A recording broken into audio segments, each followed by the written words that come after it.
Assalamualaikum warahmatullahi wabarakatuh. Perkenalkan, nama saya Rosalinda Septian Dewi dari Prodi S1 Manajemen dengan NIM 184301025 Universitas Dinamika akan menjelaskan tentang chapter 20 Marketing Regulation and Consumer Behavior.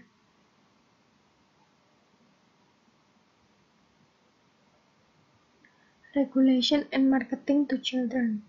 Pengaturan aktivitas pemasaran yang ditujukan untuk anak-anak berfokus terutama pada keamanan produk, iklan, dan promosi, ataupun menggunakan perlindungan privasi. Ada berbagai pedoman atau aturan negara bagian federal dan sukarela yang mengatur pemasaran untuk khususnya anak-anak. Terlepas dari aturan ini, banyak yang merasa bahwa beberapa pemasaran terus memanfaatkan anak-anak dan bahwa sistem pemasaran secara keseluruhan, terutama periklanan, mensosialisasikan anak-anak untuk menghargai hal-hal ataupun produk daripada hal-hal yang tidak berwujud seperti hubungan dan integritas.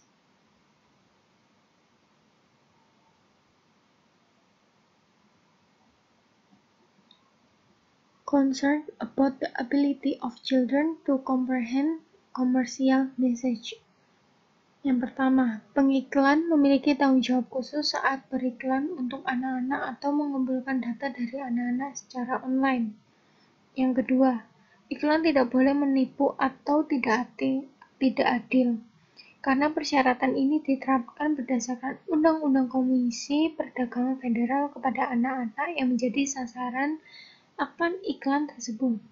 Yang ketiga, pengiklan harus memiliki pembuktian yang memadai untuk klaim iklannya secara objektif, karena klaim tersebut wajar ditafsirkan oleh anak-anak menjadi sasarannya.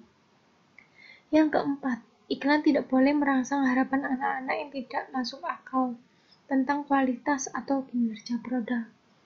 Di sini, penggunaan iklan harus memiliki tanggung jawab pada setiap pengiklanannya, karena setiap pengiklanan terdapat Undang-Undang Komisi Perdagangan Federal terhadap anak-anak.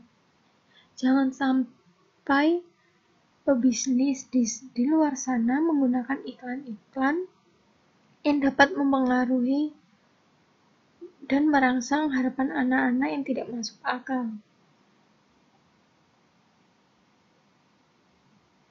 Do children understand the selling intent of commercial? Penelitian menunjukkan bahwa anak-anak yang lebih kecil setidaknya mengalami kesulitan memahami maksud menjual iklan.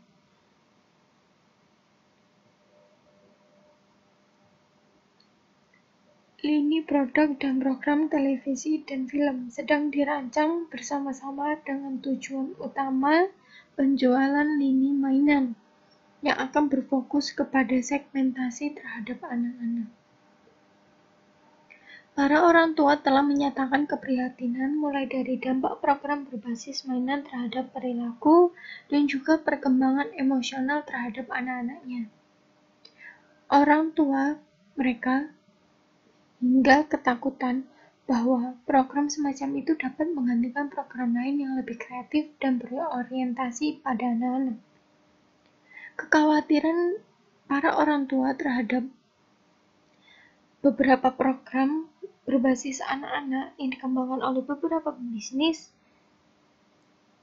memiliki dampak negatif seperti meningkatkan emosional anak yang tidak teratur, sehingga orang tua mengalami ketakutan bahwa anak-anak tersebut tidak dapat berkembang dan memiliki keaktifan yang turun. Can children understand the words and phrases in commercial? Aspek pemahaman kedua melibatkan kata-kata atau jenis iklan tertentu yang mungkin disalahpahami oleh anak-anak. Tidak semua anak-anak mengetahui beberapa frasa kata yang dapat dipahami oleh anak-anak dengan target umur tertentu. Contoh, misalnya, penelitian menunjukkan bahwa penafsiran seperti bagian dari sarapan bergizi masing-masing dijual terpisah dan baterai tidak termasuk. Kata-kata tersebut tidak memiliki keefektifan untuk anak-anak dapat memahaminya. Anak kecil tidak hanya mengalami kesulitan memahami frasa ini. Masalah bertambah ketika penafsiran tersebut disajikan dengan cara yang tidak memenuhi persyaratan. Jelas dan mencolok Komisi Perdagangan Federal untuk penafsiran tersebut. Kemauan dari Komisi Perdagangan Federal yaitu menyajikan iklan terhadap anak-anak dengan kata-kata yang lebih efektif dan to the point, sehingga anak-anak tidak mengalami kesalahpahaman terhadap kata-kata yang terjadi pada iklan tersebut. Concern about the effect of the content of commercial message on children. Banyaknya waktu yang dihabiskan anak-anak untuk menonton televisi termasuk iklan menimbulkan dua bidang perhatian utama. Yang pertama, dampak pesan komersial terhadap nilai-nilai anak. Yang kedua, dampak pesan komersial pada kesehatan dan keselamatan anak.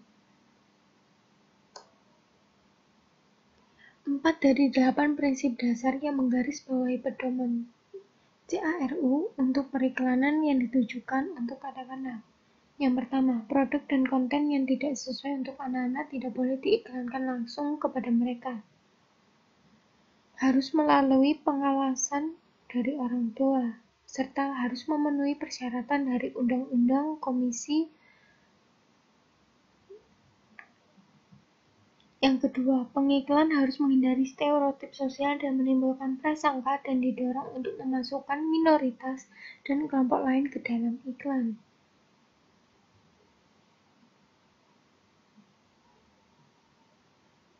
Yang ketiga, pengiklan didorong untuk memanfaatkan potensi iklan untuk membersihkan peran pendidikan dan memengaruhi kualitas dan perilaku pribadi yang positif kepada anak-anak. Misalnya, bersikap jujur dan menghormati orang lain, mengambil tindakan pencegahan keamanan dan terlibat dalam aktivitas fisik. Dalam berbagai iklan, diwajibkan atau setidaknya harus memiliki nilai lebih atau value terhadap anak-anak terhadap nilai-nilai positif. Yang keempat, banyak pengaruh yang mempengaruhi perkembangan pribadi dan sosial anak. Tetap menjadi tanggung jawab utama orang tua untuk memberikan bimbingan kepada anak-anaknya. Pengiklan harus berkontribusi pada hubungan orang tua dan juga anak dengan cara yang konstruktif dan juga efektif.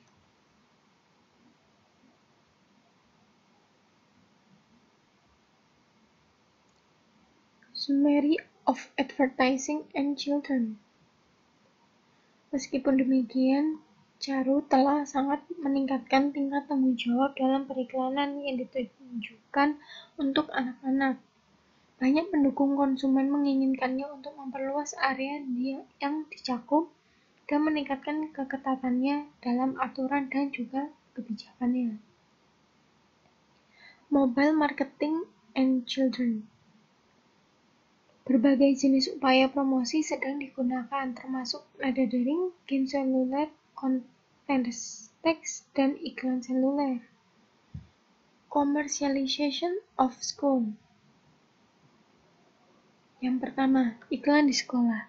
Iklan di tempat seperti bus sekolah, papan skor, papan buletin, serta kupon, dan juga sampel gratis. Iklan di kelas. Iklan di majalah kelas dan program televisi ini juga termasuk iklan di majalah yang didistribusikan di perpustakaan sekolah. Materi dan program pendidikan yang disponsori oleh perusahaan juga disebut materi pendidikan bersponsor atau SEM. SEM memiliki sifat gratis.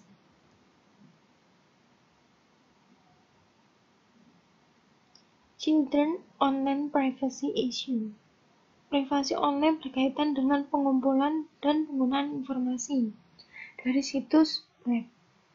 Mengumpulkan informasi dari anak-anak adalah masalah yang sangat sensitif, dan memang seharusnya begitu, mengingat semua yang kita ketahui tentang kekurangan pemrosesan informasi mereka relatif terhadap orang dewasa. Pendekatan terhadap anak-anak Melalui iklan harus memiliki beberapa informasi yang jelas, sehingga tidak menimbulkan kesalahpahaman terhadap pemahaman anak-anak. Regulation and marketing to adults. Regulasi aktivitas pemasaran yang ditunjukkan untuk orang dewasa berfokus pada berbagai masalah termasuk privasi, komunikasi pemasaran, fitur produk, dan juga praktik penetapan harga. Product issues. Kelompok konsumen memiliki dua perhatian utama dengan produk, yaitu apakah mereka aman dan apakah mereka ramah lingkungan. Keamanan produk umumnya bukan masalah kontroversial, namun tidak mungkin menghilangkan semua risiko dari produk. Pemahaman terhadap produk harus sangat jelas.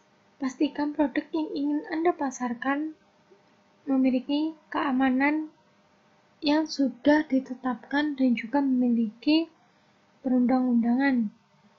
Dan apakah mereka ramah lingkungan? Yang dimaksudkan adalah sebagaimana produk tersebut atau jasa tersebut ramah terhadap lingkungan, tidak merugikan beberapa orang-orang di sekitarnya, sehingga dapat diterima dengan baik. Sekian presentasi dari saya. Bila ada salah kata, mohon maaf. Wassalamualaikum warahmatullahi wabarakatuh. Terima kasih.